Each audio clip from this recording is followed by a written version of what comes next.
Yo, yo, yo. What's up, everyone? Welcome back to the VAR Check podcast, the podcast where football's biggest debates go under review. Guys, it's episode 13. It's once again, per usual, we have a lot to talk about. We are joined by Michel and Amir. Unfortunately for today, Ricky will miss out. He's on a flight on his way to the motherland.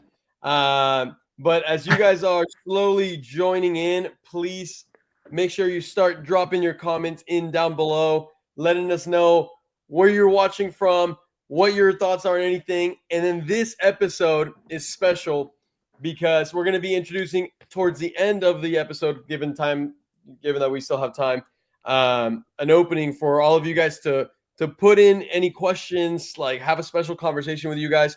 And this was requested by a special viewer, Zico Barça, which if you're in there, please let us know. So we're going to incorporate that in there.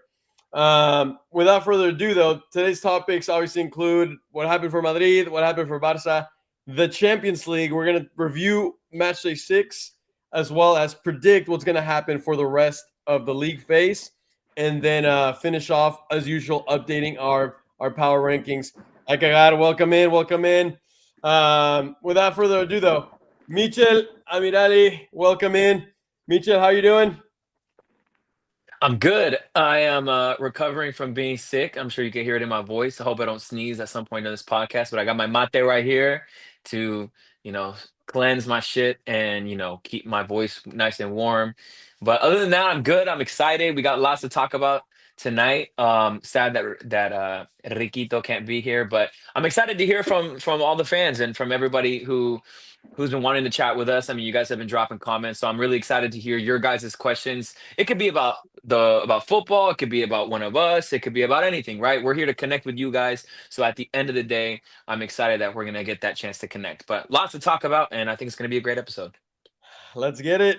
So one sick boy to another sick boy. Amir, how are you feeling? I'm also sick. Just Dude, I don't know what recovering. it is. Hey guys, y'all are falling apart on me here. Bro, Ricky's gone, the two other ones are sick. it's freezing in New Oh, York. I don't know what your guys' excuse is in Texas, but it's freezing in New York right now. dude, cedar fever has kicked my butt. Damn. But Jesus. I'm doing good. Not drinking mate. I have my sparkling water. Not as healthy, but here we That are. was that Um, was a bottle of tequila at first. yeah. Excess, yeah. That would really do you right. It would. Um, but yeah, Yeah, doing it's the winter good. effect. Barca won. It's a good day. Madrid almost lost. Also almost a good weekend, but yeah. Well, why don't we get started right to the dirty with good old Madrid? And I mean, who would have thought that we would be saying Rodrygo saves Xabi Alonso and his job 4 months ago? Micho, what do you think? No, not me. Listen, I think it was a good game. He's had two good games back to back. I think he really needed these past two games to really gain some confidence. We caught along that this is the first time in a very, very long time that Vini, Mbappe, Bellingham, and Rodrigo have started. It's been working out. Maybe this is something that can boost Madrid forward a little bit. I think Rodrigo is a much, much, much better player than the whole world gives him credit for. I think you go on any other team, he's a superstar, right? I think he's unfortunately just playing on his not preferred position. And for doing that, he's doing great. He went through this drought of not scoring, but he also wasn't playing and he was getting garbage minutes. So it's really hard to justify that stat. But I think he's had two great games. Hopefully, this will catapult him forward. And he bought Xabi Alonso a little bit of more time. Either way, I think we've had these conversations between the three and the four of us that I think it's dumb that they're even talking about firing Xabi Alonso to begin with. But he did what he needed to do. He got the game-winning goal, so I'm happy for him. Happy for Madrid. We get the 3 points. We move on. Let's focus a little bit more on Rodrigo. I mean, yes, he went through a bad spell of no goals. But and obviously that was because he wasn't playing very much. But ultimately, like he did this to himself. Mm-hmm. He's the one that started with all the drama with Ancelotti, put him in a really bad position. and then Xabi Alonso came in. Obviously, we don't hear all the ins and outs of what's going on in the team, but he did this to himself. It is nice. I am a Rodrygo fan, obviously. That's my I'm gonna support him, right? But I hate to say that, like, I'm happy for him, but I wasn't like overly excited, like, oh hell yeah, Rodrigo's back. Like I miss him so much, etc. It was just kind of those situations where it's like, okay, well, it is what it is, whatever. Amir, what do you think about Xabi Alonso going back to the Vini, Rodrygo, Bellingham, Mbappe formation, which is what maybe Ancelotti was getting so criticized for, and now Xabi Alonso somehow reverts back to it. I mean, it was like almost like a Hail Mary for Xabi Alonso because he's been trying different techniques, and I think it's crazy how much criticism he's getting for doing that because he's a new coach for Madrid and he's managing a full new team. But I'm glad it worked out in his favor because I'm actually a fan of Xabi Alonso because of how he was for Spain, and I think he's a great coach with a lot of potential. It's I'm happy to see Rodrygo is doing well. One, because as Michelle said, he's a great player. Two, I feel like there was a lot of talk about him like having low confidence, and I didn't want that to turn into something like what happened with Araujo. I'm not saying it would have happened. Just saying, I'm glad to see both him and Vinny come back. Not so much for Vinny, but different story. I just don't like Vinny. Wait, real quick, what's up with Araujo, by the way? Last I saw, he went on some. Dude, he's on a pilgrimage right on now. a pilgrimage, right? Yeah, he's in Israel. He's like, I think he's asking for forgiveness of some. I don't know. I really don't know. I think What did he for his do? like red cards. Yeah, for like for those who watched What Ted did he Lasso, do? I think he's like going through what is the guy football is life the. Oh my god, I forgot his name. Anyways, what he went through, like he's breaking a cast or something. I'm like, all right, dude, whatever helps you, I hope it helps you. I mean, good for him, bro. But when I saw that, I was like, okay, this is deeper than I thought. Like he's going on a full-on cleanse out here. I'm just actually surprised Barça has let him go for this amount of time. I thought this was gonna be like take a Right. weekend or something for yourself. Like this dude is like gone until he's back. Like I mean, what are they gonna the do? whole mental health thing. I get it. You need a break, whatever, but take like a week or two and then come back and play. I mean, you're under a contract. You're employed. I don't know what the whole deal. I don't know. Sensitive. He's clearly going through something deeper than just what's happening on the field, right? So Yeah, obviously, like we said, we hope he's okay, but I It's interesting. didn't know he'd had to go all the way across the world to make it happen. But hey, to each their own. Let's see what Akagat has to say here. I'd also use that lineup and hope we actually win with more than one goal. Sadly, it didn't happen. Team really needs to improve their finishing. So this leads me. Let's talk a little more about the Madrid City game. I mean, it was such a big game, and I hate it sometimes that we put the podcast before, and then we a whole week and a half goes by or a week or so, and then we forget about some of those Champions League games. But I mean, Micho, how did you see that game for Madrid against City? I mean, I know what people are gonna say, right? This isn't the city of before, la da da da da. Like at the end of the day, it's still a good team. They're Man City, you know. I think they showed fight. I think one of the things that I was hearing a lot through like the different podcasts and TV shows that people were saying is Madrid is playing like a team that doesn't want to get Xabi Alonso fired. And I know that the narrative was he's lost the dressing room, the players da da da da, they don't want him. He's lost the control. I think the players they're showing that they're listening, right? Whether they're putting a little bit more effort or a lot more effort. But the players are also coming forward and saying, hey, like it's us. It's us too. It's not just him. I don't know if they feel like they have to do that or if someone was telling them to say that. But again, we've talked so much about this. Like how much can Xabi Alonso do? And other than put the cleats on himself and go ping long balls. I'm right? sure Like, he really wants to. right. So it's like he's trying to implement his style, and as much shit as everyone was talking about, he's picking up a team that Carlo Ancelotti had the exact same problems that Madrid is having now. Yeah. And he's trying to give some structure, and it's growing pains. Like players like Vini who have been playing with complete freedom for the past 2 to 3 years, it's hard for them to immediately go back to what Xabi Alonso is doing. And Xabi Alonso is also having to adjust on the fly because he is not coaching players at Leverkusen anymore. He has to implement structure while also, and I think he's learning you can't just go 100% into what you thought. These aren't the players to do it, right? So I think these are growing pains. Madrid is in second place. They're 4 points behind Barça. It's not Hell a yeah, total they are. catastrophe. Yeah, it's a long season. Let's not forget. But the biggest thing, and as much as Ricky and Amir like to cry about not having Inigo Martinez, Madrid is playing with 11 players out. 11. A whole starting back line that is completely out. So let's not forget that he's also having to deal with that.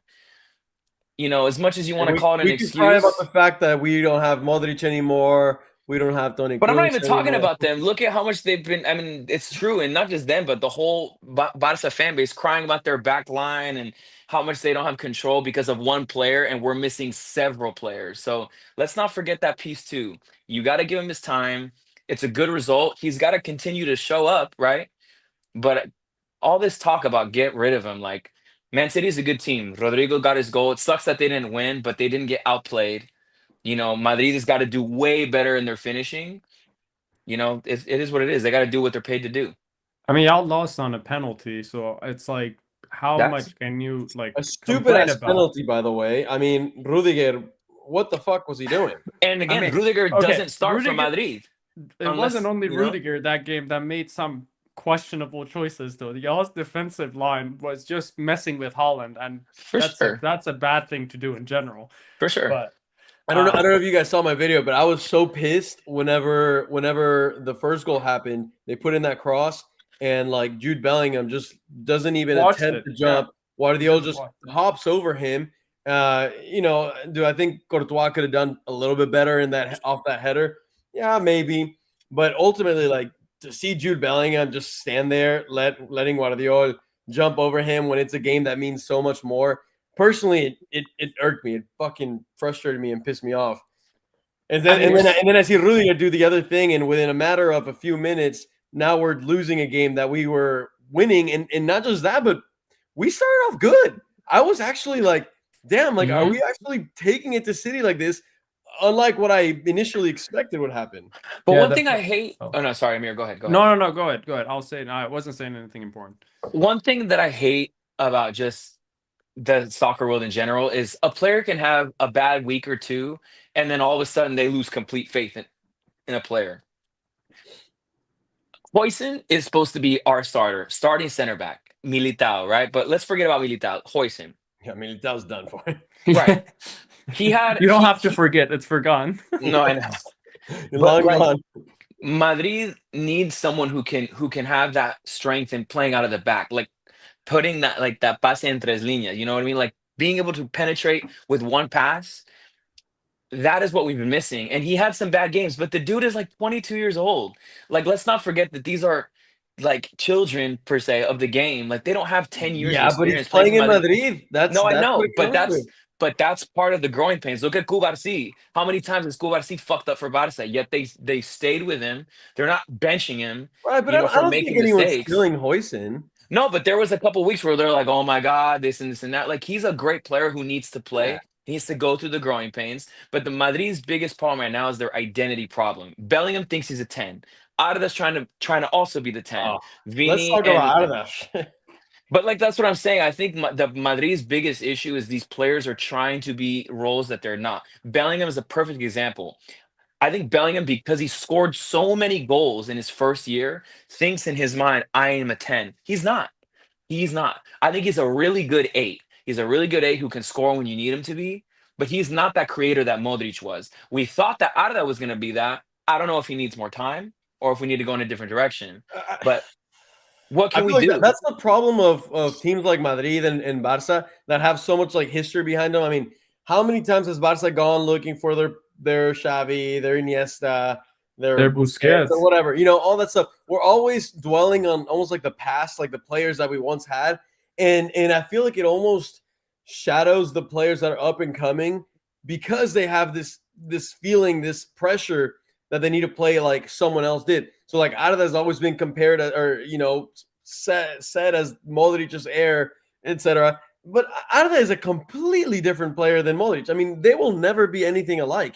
And so I feel like that puts a lot of pressure. He also sometimes gets compared with a player like Osil, which once again, very different. You know, I mean, no, you're not But that's very on different, different but teams, right? But like, isn't like pricey 90-50? I feel like that's what you're saying. Again, thank you for tuning in, bro. Isn't that the job of the coach to fix that? 100%. It is the job, but you got to give the dude more than 6 months, bro. You got to give him time to fix problems. He's taking a team, from the Club World Cup. He's not bringing something new. He's just trying to get to the tournament. You got to give him time to implement. You got to give him time to really see what's up. Again, Madrid is not doing horribly. Technically, he's doing better than Ancelotti was last year in Champions League. yeah, no, I mean, look, and that's where it gets complicated. I mean, I hate the fact that before the Alavés game, or actually before the City game, they were like, "Oh, if he gets killed by City, he's done." And then, okay, they don't get killed by City, they lose 2-1 to City, and then they say he has to beat Alavés, he has to win the Copa del Rey game, and then he has to beat Sevilla next week. If he doesn't beat all three of them, he's done. But Okay, who's the then alternative? he goes and beats Alavés, and they're like, yes, he still has to win the other two games, but it's much more complicated than that. And it's just like this whole thing that I'm like, I mean, me as a fan, but let me take that back. If I was Xabi Alonso, man, dude, honestly, I'd start to get pissed to the point where I'd be like, man, fuck y'all. Like, honestly, like, let me just do my job. And I get that this being the coach for Madrid, for Barça, anyone, comes with a lot of noise, but like, oh my God, like, let him do his job. And I think all three of us here agree. But I still see people out there in YouTube and other social medias that are asking for him to be gone. I haven't seen any of our fans. Thanks once again. Thanks for all of you guys that are commenting right now and are watching us live. We really appreciate you being here. I don't think I've really heard very many of y'all say Xabi needs to go. I think we've all been pretty unanimous here. But who's the alternative? Arbeloa, who's never coached a professional team. Anyone that shows up is just going to get cooked. Yeah. Not even cooked, but if Madrid get Arbeloa, they're basically throwing in the towel and saying, like, this is a rebuild year for us anyways. Like, really, you're going to bring a player, somebody from Castilla? Again, Arbeloa hasn't not coached everyone anything.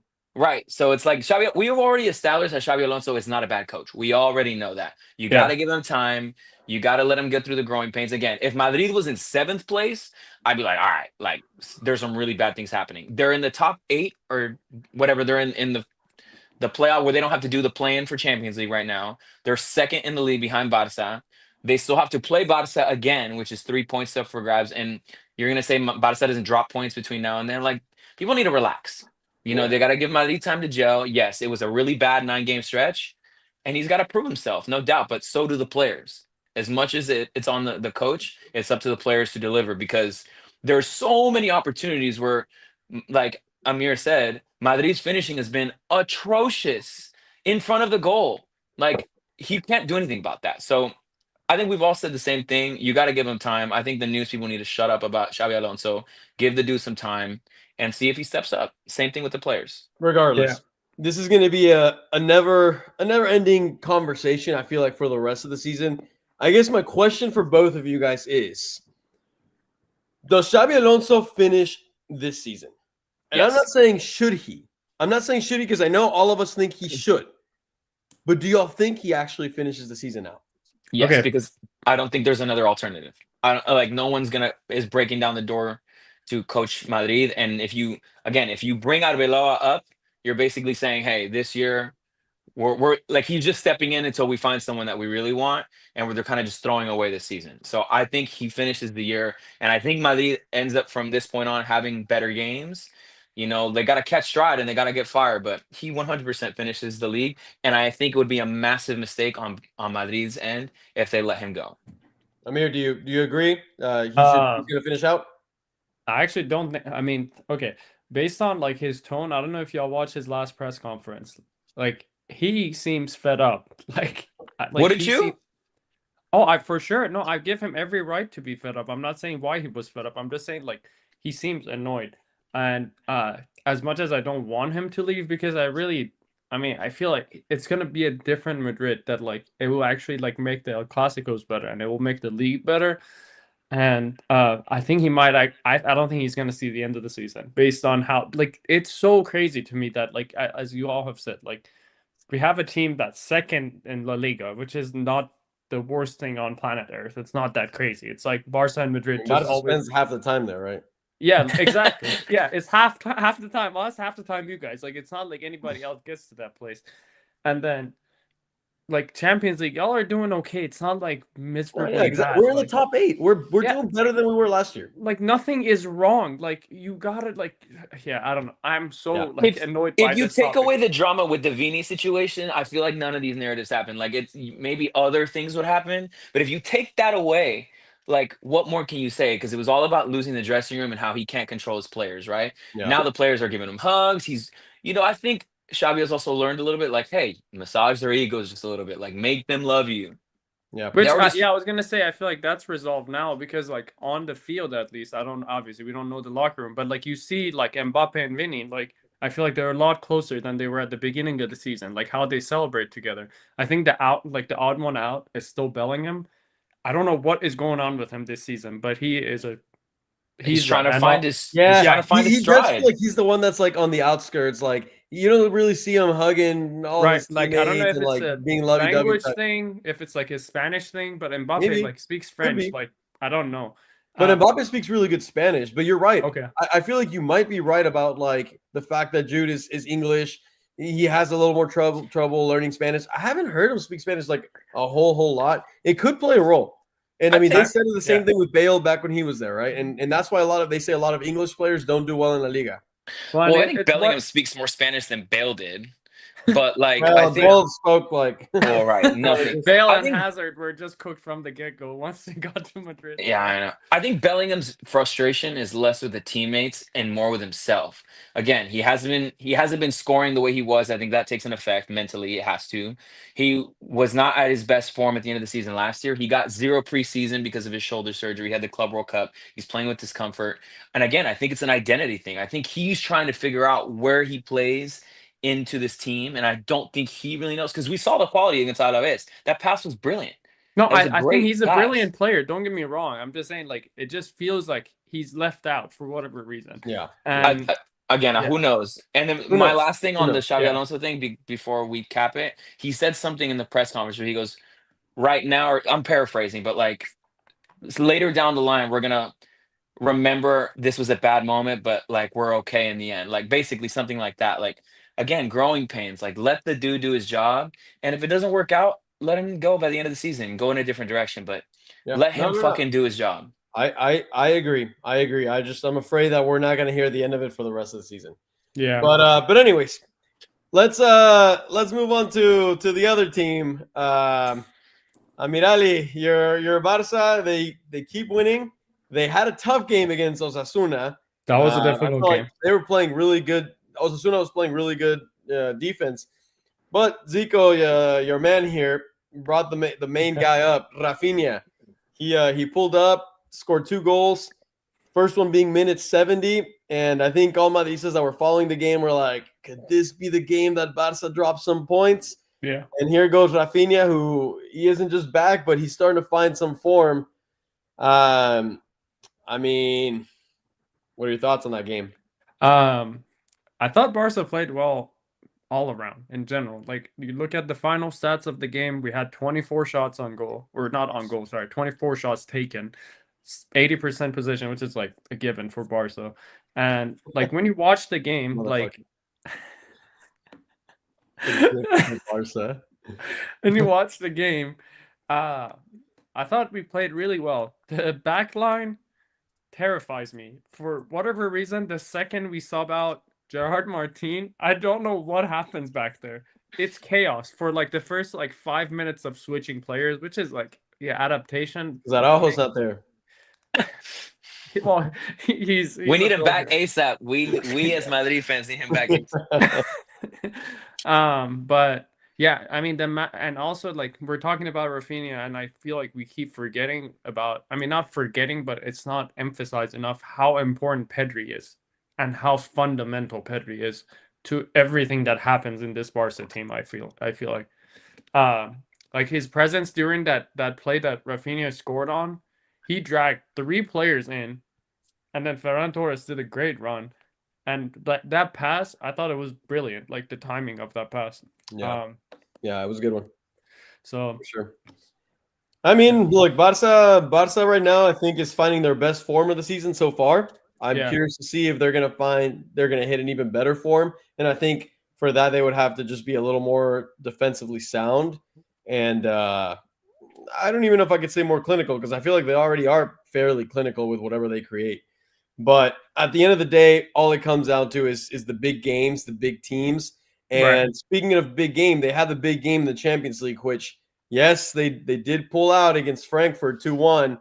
But for a Close game. second there, that one was also looking like it could end up in either a loss or a tie. I mean, it was until late 50s, I think, that Cule finally scored, and man, was I pissed to see him score twice in like 3 minutes. Yeah, great game. One thing before about that game, that first goal that Ferran scored during the Osasuna game, I thought that was a crazy call. I don't know what's y'all's take on that offside was.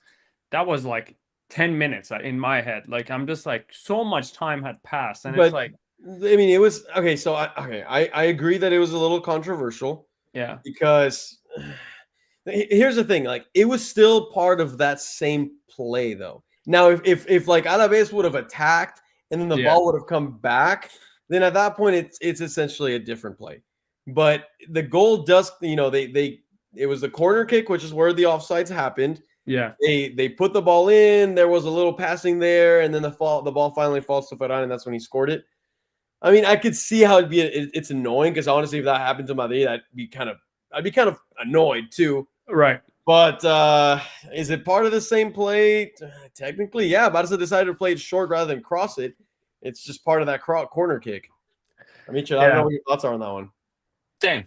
Yeah. Same. I mean, we can Harsh. talk about it all day long, harsh, like we said, but at the end of the day, the result stands, right? Yeah, it's the rules of the game, I guess. Yeah. And if we're gonna talk about a couple controversial things, and I had already moved away from Madrid, but did y'all see that Vini penalty?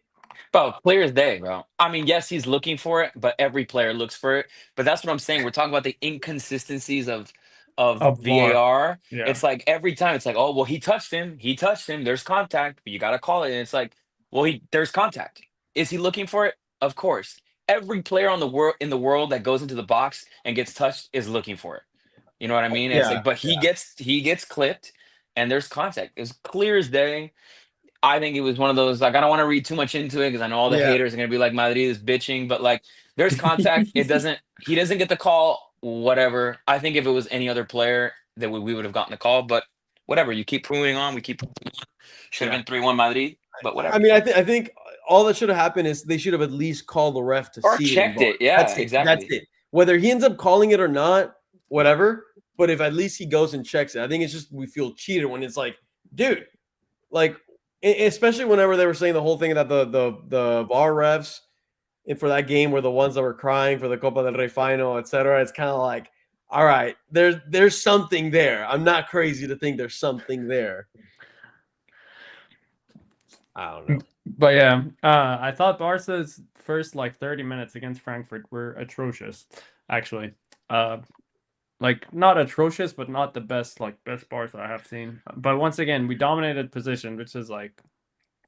But you're gonna dominate possession The against usual for 90% of teams, but it's what you do with that possession. But half of the time we don't do not like at the beginning of the season we weren't doing anything with it. We were just holding the ball happily and do nothing.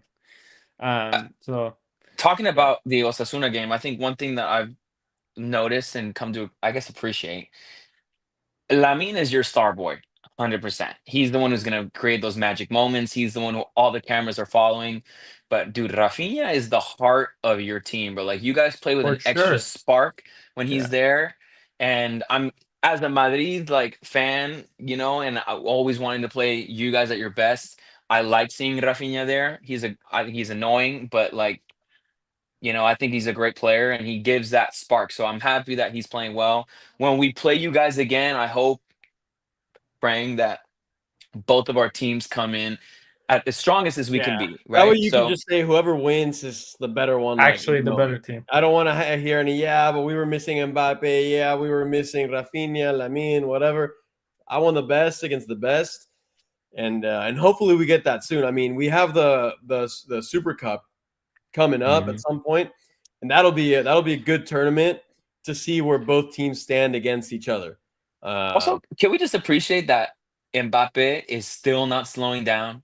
It's like a complete opposite of last season. Like this dude continues to just score, and not even just score; he's scoring bangers, bro. Yeah, that was a great goal. His goal against Alavés was a nice one. It's great. Other than that, he scores penalty. I don't know about bangers, but I don't know, bro. We can pull up the highlight reel. How many penalties did Messi score? But against Alavés, that was a good goal. Sorry, I'm not gonna get into the Penaldo thing, but keep going. Yeah, let's just move on from now. It's okay. We can get into this right here. We can get into this right here if you really want to. Who are you talking about, my boy?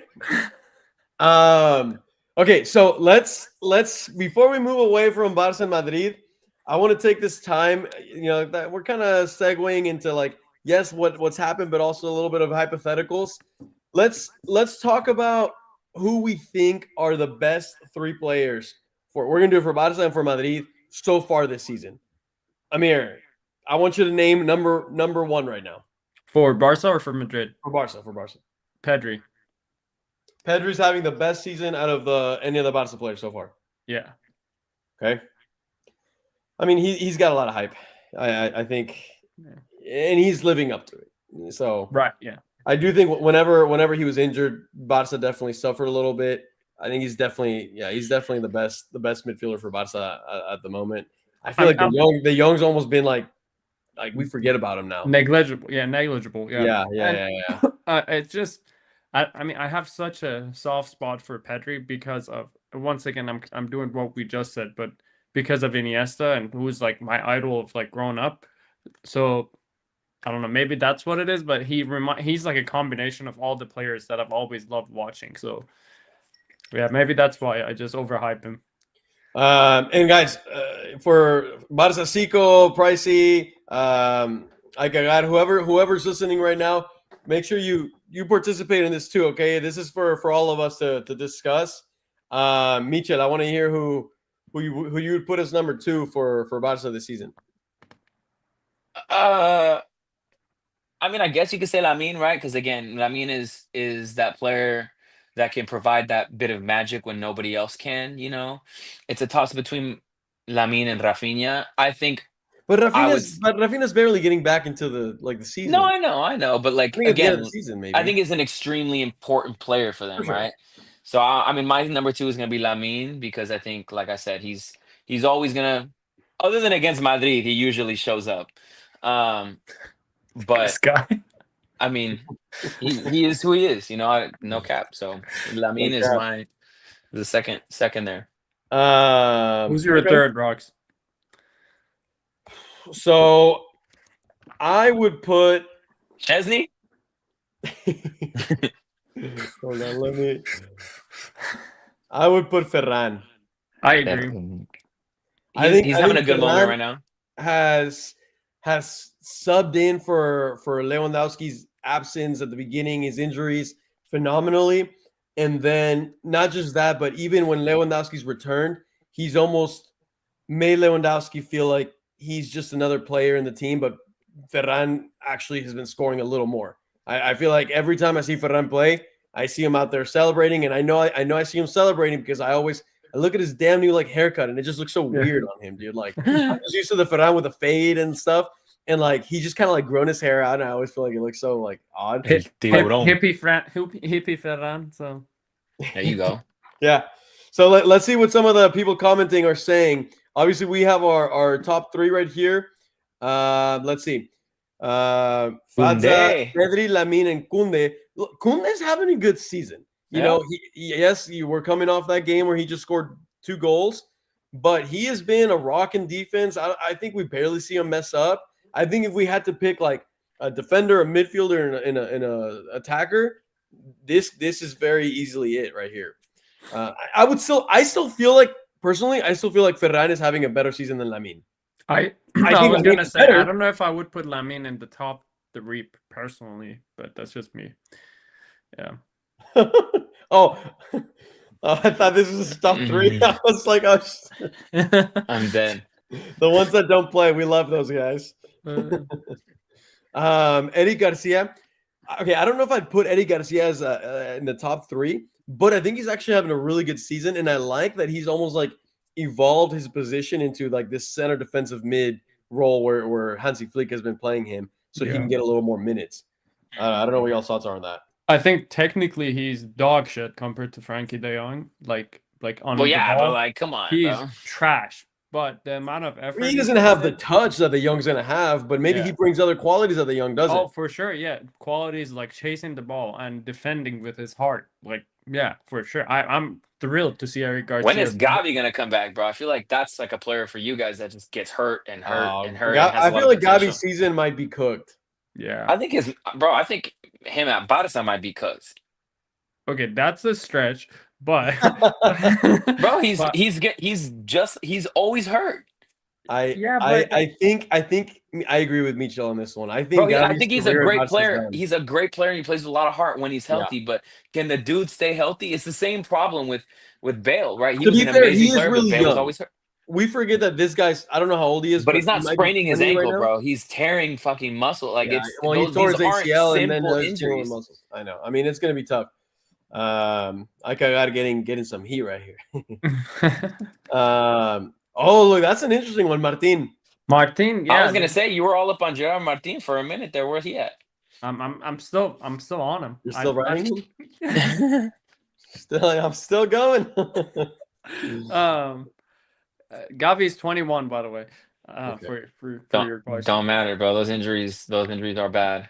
Well, I mean, maybe, again, I hope he has a great career. I'm just saying, like young players that get really bad injuries back to back to back, it's really hard to bounce back. I'm not saying that he For won't be sure. a great player. Maybe he'll be a great player somewhere else. Yeah. I hope he comes back. I love the way I love how like he just played with his heart instead of his head. Like no logic. He was just like ram forward. Like Yeah. Okay, before we move forward to Madrid's side, because honestly, this is something that I'd like to circle back around every couple months. You know, kind of see where this is going, see who's still having the best seasons. Amir, do we take Lamine off and put Cule in there? Yes or no?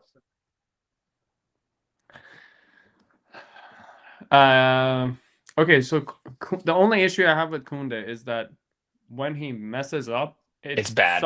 It's such a vital moment that you're just like. But that's the nature of a defender. If Yeah, Lamine Yamal but- messes up, it's not going to destroy the game. But Lamine Yamal is also create like. There's Yes. no way, bro. You can't. There's no way. Okay. Hold on. I would take off Lamine And put Martin. and put Joan Garcia actually. No, dude. John Garcia, Bro. he's a good keeper, but he's been also injured. Like, if John Garcia had at least played the whole season so far and was still doing great, I don't think he's doing bad.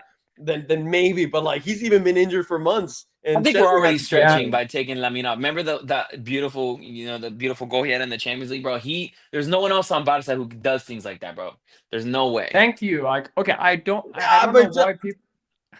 No, I don't bro, know no, why bro. people hate Ter Stegen. I don't understand why they hate. I don't Ter hate Stegen. him. I don't hate him. No, Barca fans do. Like you Oh. look at the comments under like the Barca post. I thought. I mean, I don't know, dude. I hope we play him at some point again. He is our captain, but yeah, We'll yeah. see. This is true. I think his career at Barca is also cooked, but Yeah, I mean, you guys don't gotta say it for a reason. Okay, so let's go ahead and keep Lamine because of Barca's ego. yeah. We'll keep Lamine. We'll circle back around on this, see if this changes at all. It's almost like our power rankings, but for Barca and Madrid.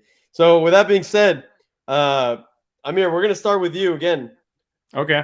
Who's number one? Or should we just skip number one? We know who number one is. I think number 1 and number 2 are the easiest one. It's number 3 that's gonna Wait, be hard. who's your number 2?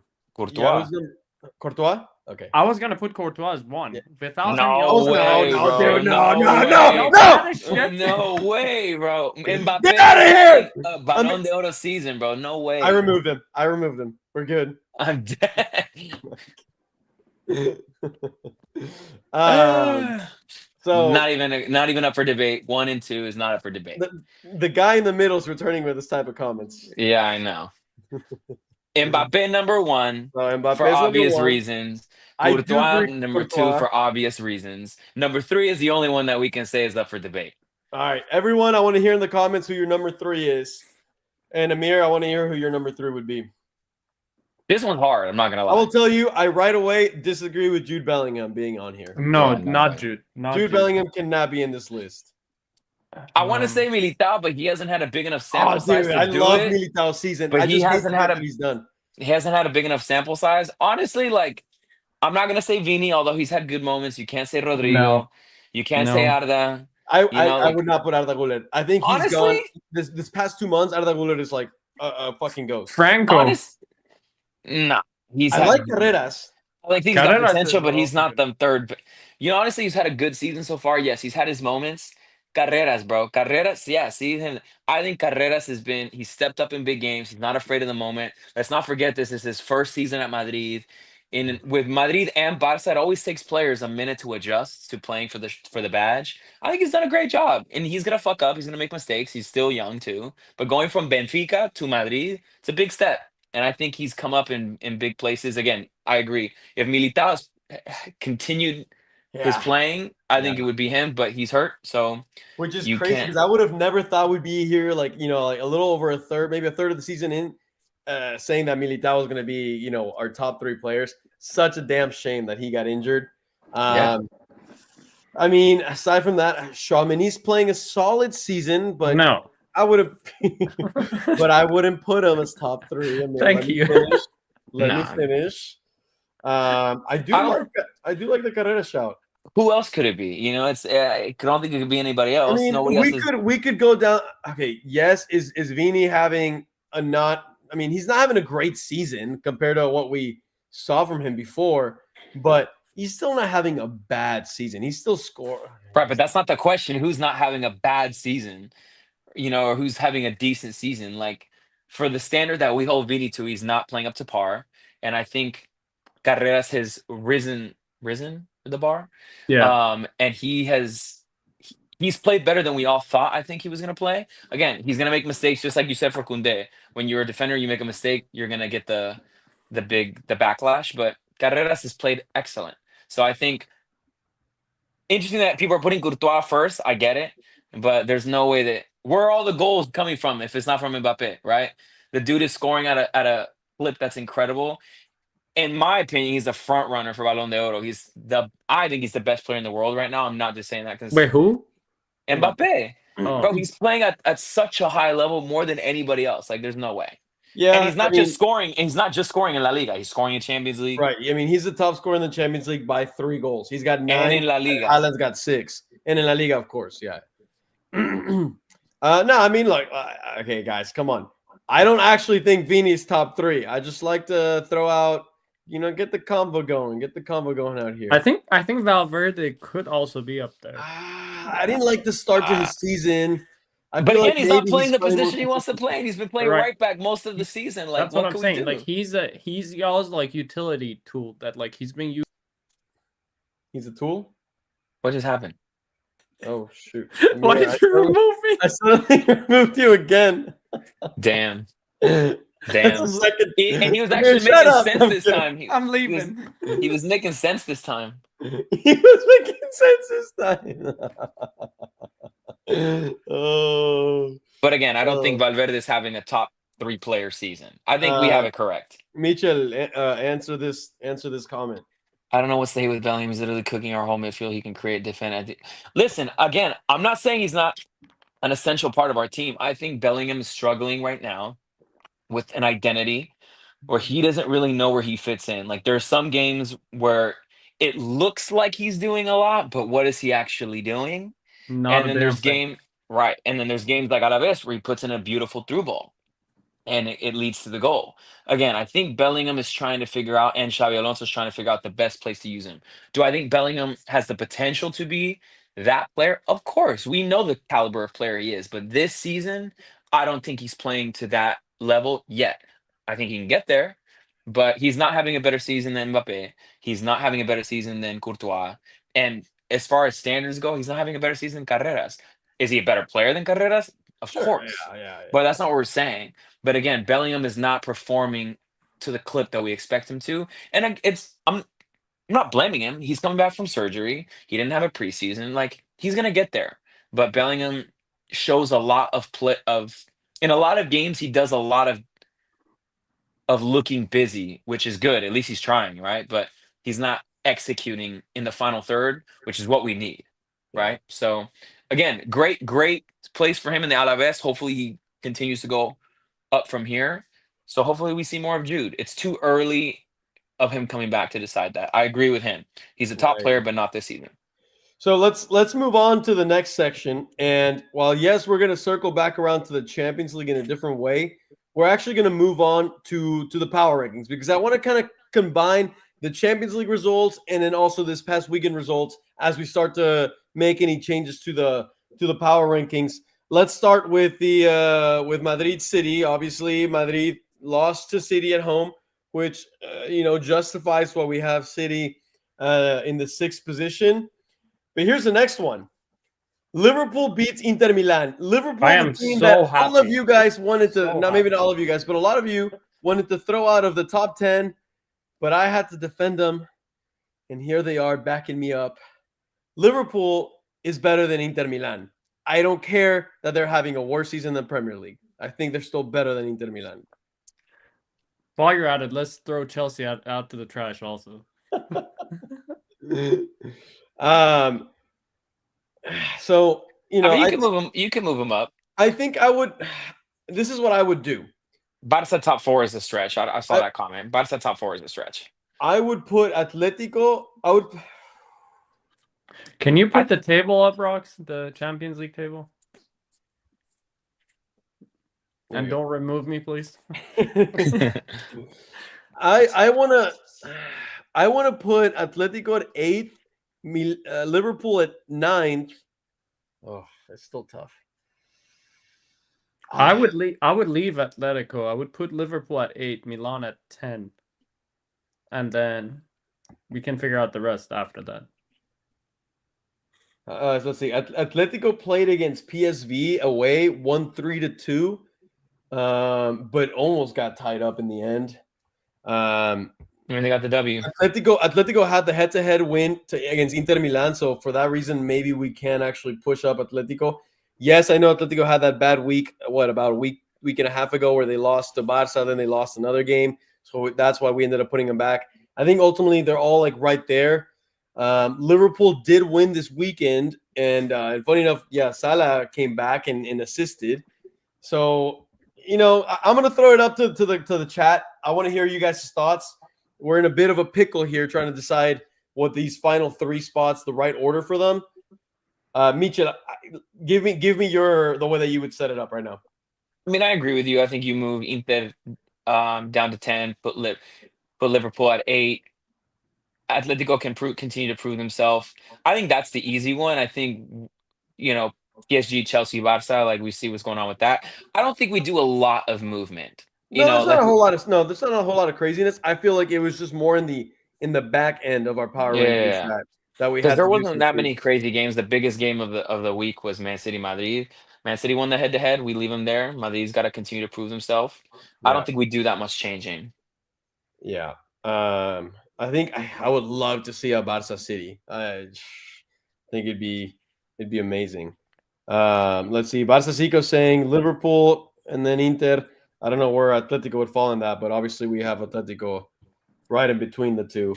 I think if we were to make an argument, well, I don't know. Atletico beat Madrid too, so I would also switch Man City with Chelsea and I would put Chelsea at 7, Madrid at 6, Man City at 4, Barca leave at 5. No, Amir. How are you going to put Chelsea at 7th and Madrid at 6? And Chelsea would beat Madrid right now. And Chelsea destroyed Barca. Season than Madrid. But they didn't beat Atalanta. Yeah, okay, but we did say Atalanta was going to be. It's never an easy game. Like they were away, and And you guys barely beat Frankfurt. So what is the? Yeah. you know? There's no logic there. I mean, Atalanta, look, they're 5th in the Champions League. They're having a good season. They're clearly not doing bad. Where is Ricky? I don't like this bullshit. Hey, this is why you always advocate to have your partner in this podcast. Otherwise, you might get cooked out here. Let's see. Pricey here. As a Chelsea fan, I'd go Bayern, Arsenal, PSG, City, Barça, Chelsea, Madrid. Thank you. Liverpool, Atalanta. You would take out who's higher in the Serie A right now, Atalanta or Inter Milan? I don't know. You'd have to check it. But Barça Zico said Dortmund should be 10th. I hate that. Oh hell no, dude! Dortmund. You guys brought up Dortmund last week, and what do Dortmund that Dortmund should be top 10? I think it was Ricky that said it. And what does Dortmund go and do? They tie in the Champions League. They played against Bodo, literally one of the last place teams in the Champions League. They tie against them. What do they do in Bundesliga? They tie. Dortmund is inconsistent. Dortmund can have a good game every once in a blue moon, but Dortmund is not a top 10 team. Yo, I'm just saying we're putting in Marseille before we put in Dortmund. I'm just gonna say that. I might throw in Marseille before I throw in Dortmund. Shit, I don't know. Speaking of Marseille, they should have lost their game in the Champions League. They didn't. At the end of the day, but they didn't. And they also beat Monaco, and they beat Monaco yesterday too. Yeah, in the last 10 minutes of the game. Don't matter. Barely. Caught the dub. 3 points is all that matters.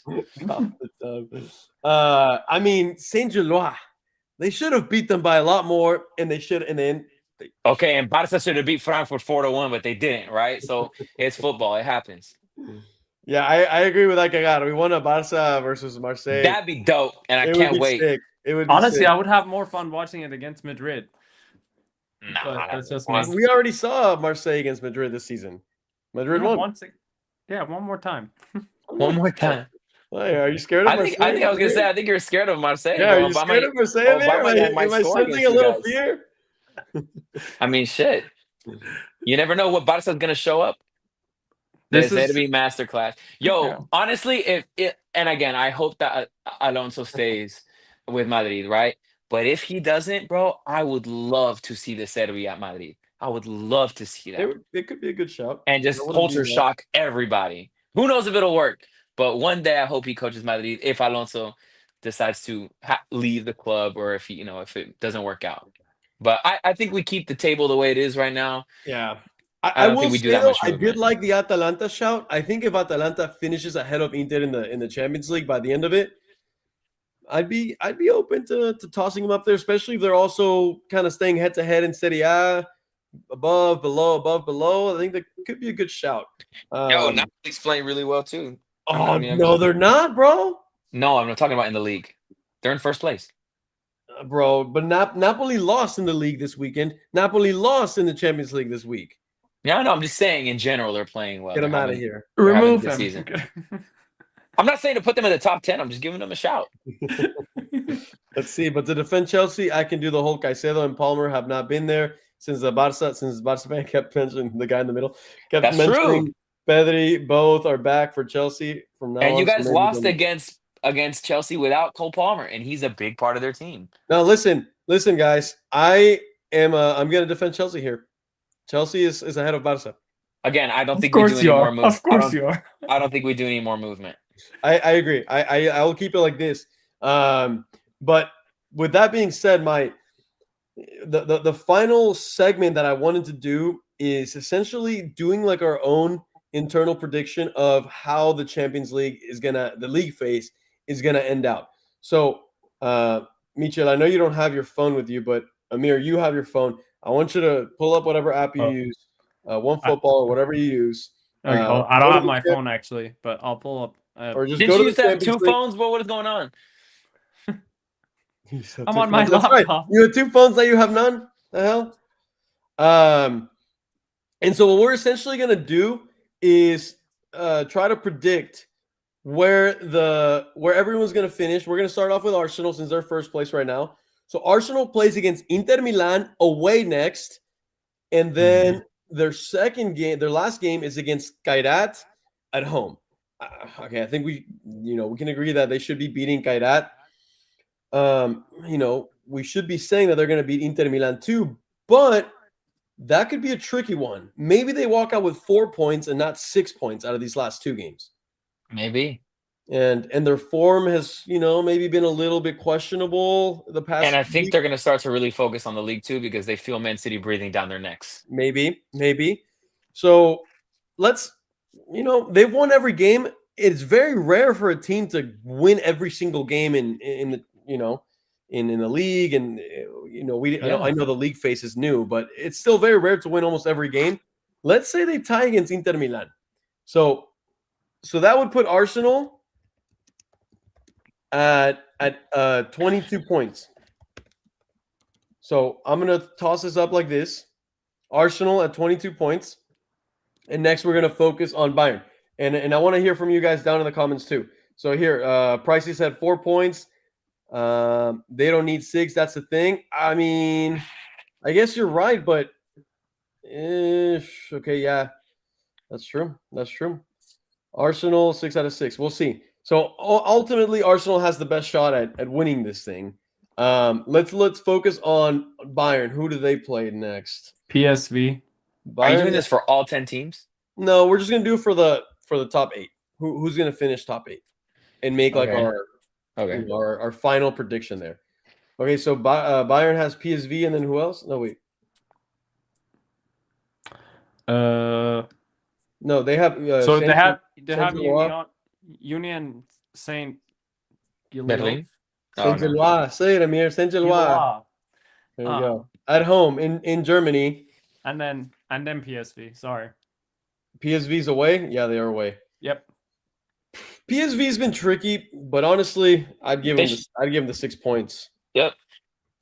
So, Amir, if you can start helping me with PSG while I type this up. Yeah. So PSG, they have Sporting away game. Sorry, my voice is Amir. on its last leg. And then Newcastle. Honestly, two games that could go either way with PSG. Wait, hold on. Who was the first one? Sporting and then Newcastle. And then who's home and away? I need to know that. Sporting away. Oh, sorry. Yeah. Sporting is like their home, so PSG's away.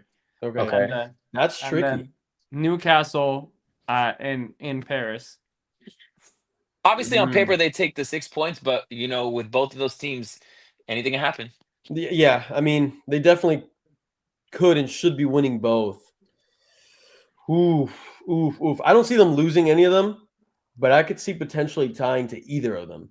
So I'm just going to throw 4 points for them as well. Let's see who's next. City.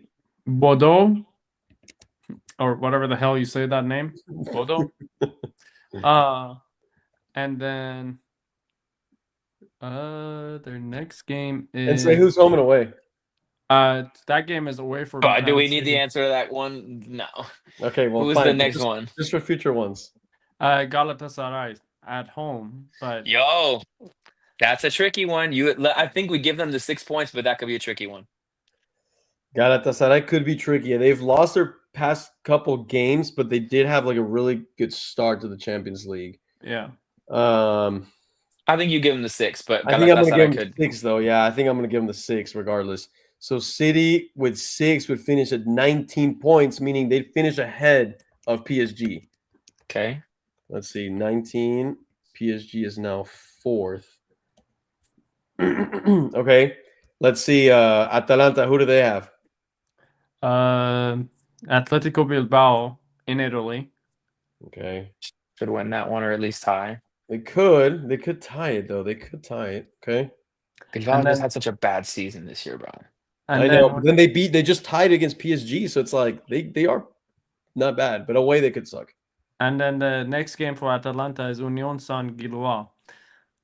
It's gonna be away for Atalanta. I feel like they also tie one of those.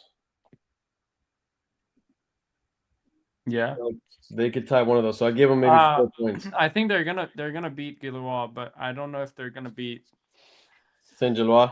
Yeah. Let's give them 4 points. So Atalanta would finish at 17, same as PSG. Okay. Mhm. What's So next? we got our top 5 now. Let's move on to Inter. Okay, one of So- them is Arsenal at home. Which I think they're gonna lose. L. And Oh, we then did the say next that could be a game tie. is Borussia Dortmund, and I Oh. think Dortmund is gonna beat them. I'm gonna say 0 for Inter. They're playing in Germany? Yeah. Let's do it. I mean, we don't know, right? I'm going to Some give people- them 1 point. I Okay. think it's somewhere they're going to take 1 point. If not, I think they still could beat Dortmund. But let's just give them 1 point for crying out Okay. loud. Let's see. Inter Milan, which currently they're at 12, so that's 13. Oh, they're going to be out of the top 8. Okay. Good. So then Madrid, who does Madrid have left? Working on that. Oh my God. Okay. Monaco. They should win. Wait, hold on. Pricey said 2 draws for Inter. I mean, they could take potentially 2 points, but regardless, that might still cook them. Okay, sorry. I hope they get 0. But and yeah, he so- also said Gala don't travel well, and I think that was regarding the City. I think we still ended up giving City the 3 points. So, anyways, just answering to that. Okay, so you said Monaco, and who's at home for that one? Santiago Bernabeu for that game. Okay, so should be a win for Madrid, but okay. And Monaco then could be tricky. Benfica in Portugal. That's a harder game, but That's a again, hard Madrid, one. Madrid That's a hard should one. take the dub there. I think Madrid gets 4 points out of those 6. I think we tie one of those. I don't think so, bro. I think you gotta have some more faith. 6? You don't think I just feel like the Benfica game could end up in a tie. Carreras playing against his old team, bro? You don't think there's Bro, gonna be some hype there? Benfica just beat who did they beat this past week? I literally wrote it down. Fuck. Benfica beat Napoli 2-0 at home. I mean, But there's different levels to this, bro. I know. I mean, could Madrid walk away the 6 points? What do you honestly think they're gonna tie to Benfica or lose? It wouldn't surprise me, bro. It wouldn't surprise me. What do the people in the chat say? And be honest. So I got started with 6 points, and then he backed away to said, "Never mind, 4 points." What do you guys think? Does Madrid get all 6 points? Monaco at home, and then Benfica away? I'm gonna give them 6 also. Bro, just because I said that they're tough doesn't mean that Madrid is still not gonna get the win. I mean, Madrid could win. Madrid could win for sure. I don't think it's crazy to say that. Let's just entertain it and give them 4 points. I think they're gonna take both wins, but let's just entertain them and give them 4 points. I do want that to be entertained. So that would put Madrid at 6th with 16 points, and then Inter right now is at 7th. Okay, Amir, continue. Let's go on to Atletico. I want to do this for the people that are still in the top 10. Atletico in our power rankings. Atletico, Liverpool, Chelsea, and Barça. So 4 more. So Atletico is playing Galatasaray away. Could be tricky. Playing in Turkey, very difficult. I think they tie that game. I think they could tie that game. I think they lose that game, actually. Interesting. Yeah.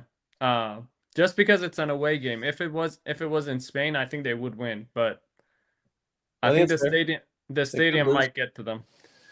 Osimhen is still the top 3 goal scorers in the Champions League. So if he's feeling himself that day. Also, shout out. All right, Pricey 90-50. I see you. And then where is their next game? I cannot find it. Oh, it's Bordeaux, whatever it is. They're in Madrid. Yeah. So 3 points. 3 points. I'd give them. Let's give them 4 points. 4. It could be 3 to 4. Sure. Give them 4. Let's give them 4. All right. Who do you want next? So next, let's do Liverpool. Atletico would finish with 16. So that would put them at 7th.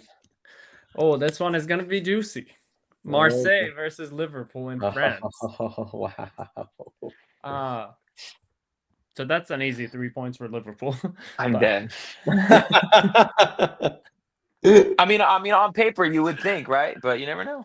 No, wait, Liverpool's at home, right, for this one? No, they go to France. Oh, they go to France. Yep. Could be tricky, but I mean, I'm going to double down with what I said like 2-3 weeks ago. Liverpool wins this game. So I'm Okay, gonna give so them 3 points.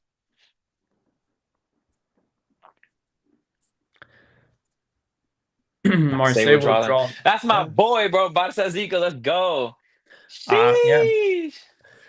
Everyone is on the bandwagon now. Because I mean, look at the way they're playing. Like, Suddenly, whenever everyone jumped on the bandwagon after they beat Monaco. I'm just saying. Their next game is Karabakh or Karabakh. However you say Okay, it. and that's Just give them the 6 points, just because I know you're not gonna let it slide. But I think Marseille, I'm actually Marseille going ties for- them. I think it could be 4. It could be 4, but I do want to give them the 6 points. All right, I give think them the they're- 6. I think they're gonna lose in France. Actually, I hope so. yeah. No, they're not going to lose in France. All right, Look, next one. Who do you want? Look, hold on, wait. So, okay, Liverpool would finish at 8 with 18 points. Holy fuck! If Liverpool wins both of those games, they jump to 4th place. We'll see. That's crazy as fuck. Wow. Okay, we'll see. We'll see. Okay, Amir, continue. Who do you want next? Let's see. Chelsea. Chelsea. Is it the last one? No, Barça will be the last one. We yeah, can do Marseille if you want. No. No, Barça will be the last one. Chelsea plays Paphos. They'll win. Yeah. I guess regardless of at home or away. And then it's at home, and then their next game is going to be Napoli in Italy, and I think they're going to lose. So it's going to be. Bro, that's a good game, bro. That's a good game. Yeah, that's a good game. I think they tie that game. I think they tie it. So that let's give Chelsea 4 points. So that put them at 14, which would still put them ahead of Inter, but not enough to get into the top 8. We said 14 points, and that's if they tie one of those. So here's where we're at. Oh, sorry, hold on. I need to adjust something. Chelsea would be 9th, and Inter would be 10th. Okay, let's do the last one. Barça. Slavia Prague and FC Copenhagen. For Barça? Both gotta be wins. So give them the 6. Slavia Prague is in Prague. And so Barça finishes with 16, which would put them right with it'll come down to goal difference for them to define between all the 3 La Liga teams. If things play out like we said they will. Let's see. So I'm going to show you guys the final positions that we have here. So if things come out to how I know we didn't agree perfectly on everything, but I think we saw eye to eye on most things. Maybe Liverpool was the most. And Madrid. Let's not forget that one because we gave Madrid. Sure, we did give Madrid Madrid 4 points. So Madrid has a potential to finish with 18 if they beat Benfica, which would give them the potential to finish at 4th or 5th, and that'd be pretty nice for them. Liverpool also could be higher, lower in that 4 to 7 normal number. I think Barça finishes with 16 points, 100%. This could be it. Barça could barely make it into the top 8. Let's hope that they don't. I would not bet on the 100%. I would say 85% sure. You really don't think 100% they'll beat Slavia Prague and Copenhagen? I think Copenhagen is going to give them a little bit more trouble than we're giving them credit. Yeah, we choke at times that we shouldn't. So let me see what the comments are saying here. Copenhagen will give them struggles. But I think we use our heads, right? If we're using our own money, you would assume Barça gets the 6. You know what I mean? Oh, for sure. Yeah. Exactly. So that's what you got to do. Barça will win 2-0 and 1-0. Likely enough to break into the top 8. Enough tiebreakers like gold. Yeah, and that's why I ultimately put Barça over Atletico and could even be over Madrid if it really comes down to goal difference. Because according to this, all 3 of the Spanish teams will finish with 16 points.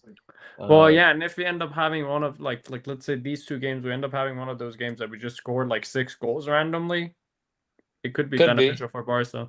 Yeah, which I could see that against Prague, like 5 goals going past them. Yeah. Let's see. I think Chelsea gets 6 points and will push Barca to 9th. We said Chelsea was going to tie or lose to Napoli.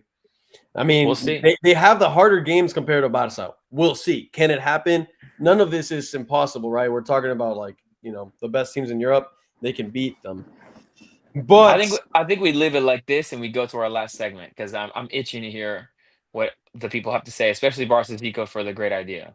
all right. Yeah, actually, yeah. Barca Zico, shout out to you. You requested that in the final segment we open it up to the audience for any questions. So we'll give a few minutes, almost like a Q&A. Whatever. Michel, open up the rules. It doesn't just have to be about the sport. It can be about whatever. Bring it on. Yeah, you guys can ask questions about anything. We want to hear from you guys. It could be about Madrid, Barca, This could get football juicy. as a whole. It could be about us. It could be whatever you want to do. Marseille. Marseille. It can be whatever you guys want. Throw it in the chat. We want to hear questions. Michel's And then love life. future, bro, for real. And in the future, we want to hear. We should do this more often and hear from multiple people. That way, you can get to know us a little bit more too. Okay, best player in each position, World 11. That's putting the whole World 11. That could be.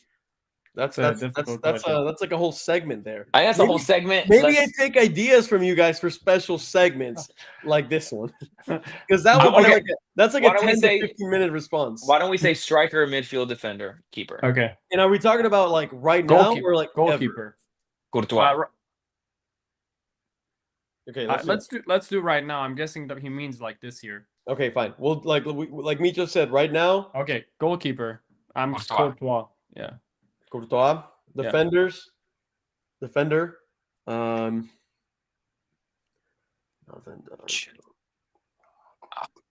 going through all of them right now. I want to throw out like Arsenal has a good back line. I want to throw like Saliba. I was thinking Saliba, but I don't know. Saliba, but I don't think he's the best defender. Let me see. Let me think. That's a hard one. That's a hard one. Okay, let's move on to midfield. Pedri, Vitinha. I'm gonna say Vitinha is the best. Vitinha. 100%. That's crazy. I'm going for Vitinha. I think Pedri's a close second. He won a Champions League, bro. What do you mean? Yeah, he literally could have won the Ballon d'Oro last season if it wasn't for the Mele pulling his shit. He won with Portugal too, all that good stuff. Attacker. Mbappe, bro. No one's doing what he's doing right now. And but between Mbappe or Haaland, I guess you can throw Harry Kane in the line in the mix too. But I'm giving it to Haaland. No way, bro. Anybody here is gonna take Mbappe right now. No let's question. See. That was juicy. What do the comments say? Oh, Reece James is the best, but Reece James is playing midfielder now. Honestly, the defender one is really tricky. Okay, let me see. I'm gonna pull up the power rankings. So we said Saliba from Arsenal. Bayern has had I don't really like Upamecano that much. He's very wishy-washy. Do you know who I kind of want to throw out? Like Nuno Mendes. Yeah. He's pretty good. Best defender in the world?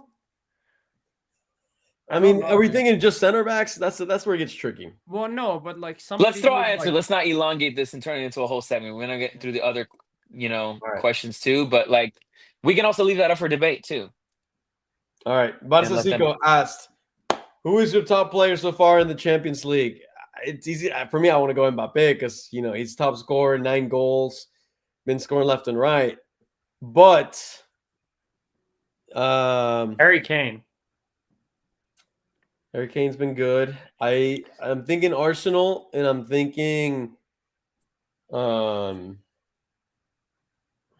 No, not Madueke, even though he had a really nice goal. Saka hasn't been that great. Martinelli, dude. Martinelli's come in and had some good performances. For sure. I mean, I don't really see how we don't say Mbappe, but ultimately I think Mbappe has to be the answer. I mean, I think if we were to look at like fantasy football right now, Mbappe has the most points racked up. So I think Mbappe is the easy answer. I was just trying to think like, a little outside the box and like try to think. I mean, Pedri's playing great too. You can put Pedri in the mix. I don't know. In the Champions League, I wouldn't say he's the best midfielder of Champions League right at this second. Yeah. Ricky's currently in Mexico. So he's out. He got deported. I'm kidding. I'm weak. He got deported. All right. Any other questions? If not, we will close off the segment and the podcast for today. I mean, we are at an hour and 15 minutes, which Yeah, my voice is killing me. I think we end up. I mean, like this is a segment that we could do that last question that you popped up, but this is a segment that we want to continue to do. So in the future, guys, think of these questions. We want to hear from you. It can be about the sport, it can be about us, it can be about anything that's going on right now. We want to hear from you guys. So keep this going forward. We'll answer this last question and we'll call it. all right. Does a team outside the top 4 in FIFA rankings win the World Cup? So that's Argentina, Spain, England, and France. My assumption is gonna say no. Yeah, I want to say no. I think I one wanna of those say no. 4 is winning it. That's a great question, though. But if you had Spain to is pick winning one, it. if you had to pick one right now. Who's like Portugal. 5 through 9? Right here. Right here. If I if guess. Ronaldo's playing, I'm not picking Portugal. I'm If he's dead. not playing, I'll pick them. Other than that, Brazil, maybe. Nah, No. If Vinny's playing, I'm not. I'm kidding. I'm dead. I think it's safe to say that it's the higher likely chances that the teams in the top 4. But if they're, you could throw Portugal in there. You got to give Brazil respect, right? So Brazil. Thank you, Barca Zico. People want to give Morocco a shot. I still don't think Morocco is the Morocco that we thought they were. I don't know if Morocco to win it though. Japan? So far. Nah, I think Japan is going to go further than most people think. I feel like a dark horse, Japan. No, but Japan is going to go further than most people think. I'm calling that right now. I'm going to throw my shot to Portugal, and we'll see. Amir said Brazil. Michel, give us your final one, and then we're done. I don't. To answer the question, I don't think that's going to happen. So you don't think so? No. Yeah, I don't think it will happen either. I think Spain is going to win it. That's a good question. Well, with that being said, guys, thank you for everyone for joining in. If you haven't hit the like button, please hit the like button. That way, share this video too. Keep growing. We I love the interaction. I feel like every podcast we have a wonderful level of interaction. Which just shout out to you guys. You guys are the ones that really make it feel alive and bring in the energy at the end of the day. So thank you guys for joining in once again. Hopefully we have Ricky back next week, even though, both of us will be in Mexico, but yeah. A little Mexico pod, bro. A little special edition Mexico pod. We'll see. We'll see. Michel, Amir, do y'all have anything left? Yo, appreciate you guys as always. Have a great night, people. Exactly. Alrighty, guys. See you guys soon. Peace out.